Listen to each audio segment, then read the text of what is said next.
Hello everyone. So I just got back from seeing The Lost City. This view is going to come with Oates here, so he's probably gonna be like my face for most of it. But yes, this stars Channing Tatum, Sandra Bullock, and also Brad Pitt and Daniel Radcliffe. So it has a pretty decent like main cast. And it comes in at just a little under 2 hours, if I remember correctly. And this is about Sandra Bullock's character, who's a romance novelist who's basically kidnapped from her book tour because Daniel Radcliffe, who is a huge, basically adventurous and wants to find a treasure that she wrote about, who he believes to be a real thing, kidnaps her and takes her to an island so he can basically translate all these ancient texts and use her to find an ancient treasure. So I'm not going to say too much more until I get into the review. So let's not waste any more time and let's get into it.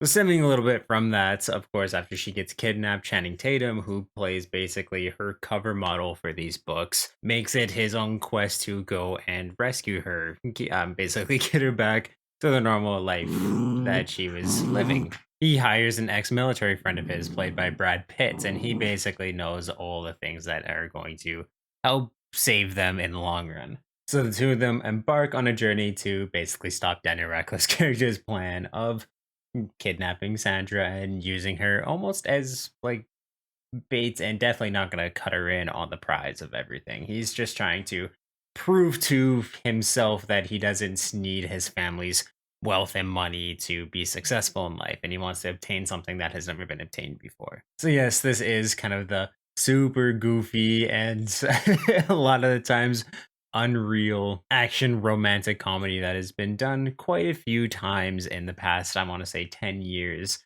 This one definitely does have a little bit more creative stance to it. It almost feels like a very dumbed down version of Jumanji, or the most recent Jumanjis that have been done before, where it's just people put in a jungle like scenario where they have no idea how to actually survive in a jungle. And I mean, of course, because they're the main characters, they have the plot armor that keeps them alive. There's no way that any story would ever in real life pan out like it did in this one. There's not really a whole lot of dangers that they have to really face off that'd be so present in the jungle. But of course, that's not what this movie's supposed to be. You shut your brain off for a little bit. It's dumb fun for the most part. And in all honesty, it does have some decent laughs. When it comes to the action, it's nothing spectacular, but it's actually shot pretty decently. So for like again, a movie like this, it's kind of nice to see it actually directed in a very, very nice way. There's some very nice panoramic shots and cinematography of the jungle that they're in. It does feel like they're actually in a jungle as opposed to a lot of movies like this where they'll do green screen for remote locations like this. So set design or wherever they actually shot the film, it looks pretty good. They definitely make a lot of fun of the outfits that Sandra Bullock's wearing, where she's wearing a glittery jumpsuit the entire time.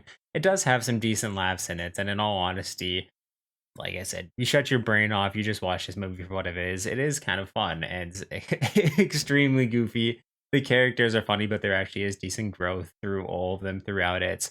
They're not completely incapable of the situation, but of course, just bouncing ridiculous ideas off of each other is again kind of funny.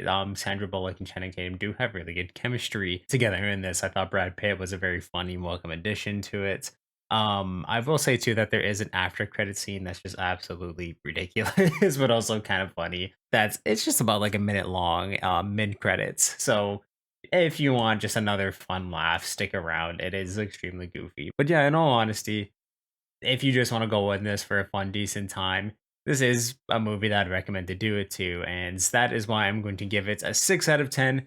It's nothing special. It still falls into the very generic and like tropey ways that these genres definitely go to, but it is definitely a lot better done. And I do have to give it points for that. I feel like most of these movies won't really make my recommendation list, so I'm giving it like fours and fives. But really, this one again was definitely done a lot better than I thought it was going to be, and a lot better than the genres done before. So if you've seen The Lost City, please let me know what you thought about it in the comments down below.